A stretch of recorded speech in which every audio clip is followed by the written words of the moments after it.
Noin 15 vuotta sitten näytti siltä, että metsäteollisuuden loppu on tullut. Mutta todellisuushan ei ole näin. Nykyisen metsäteollisuuden tärkein tuotehan on ollut painopaperi. Painopaperin kulutus on vähentynyt ja tärkeä syy siellä takana on internet.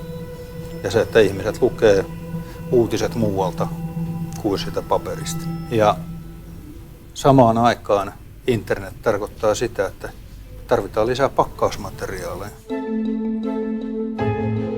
Pakkaukset on nousussa ja se ei ole mikään yllätys, jos ajatellaan, miten ihmiset tänä päivänä tilaa erilaisia tuotteita. Me mennään nettiin ja me klikkaillaan siellä ja sitten sen nettitoimittajan täytyy pakata se tuote ja lähettää se sille kuluttajalle. Toinen esimerkiksi kasvava alue on sitten kaikki erilaiset pehmopaperit. Sellulle riittää kysyntää, mutta se on vain erilaista kuin se on ollut ennen. Metsäteollisuus on läpikäynyt aika isot muutokset tässä viimeiset 10 vuotta.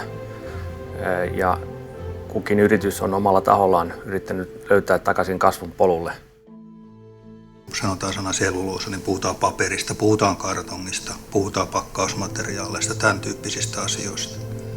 Mutta se voi tarkoittaa ihan yhtä hyvin pukeutumista tekstiilien kautta, se voi tarkoittaa rakennemateriaaleja komposiitteina.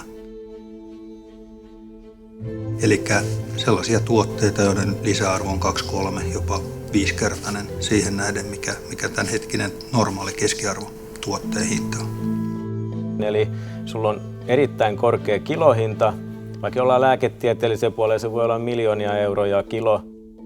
Selluuhan voidaan jatkojalostaa nanoselluloosaan ja tämä on kehityspolku, jossa me ollaan vasta aivan alussa eikä olla läheskään nähty kaikkea sitä, mitä sieltä vielä tulee.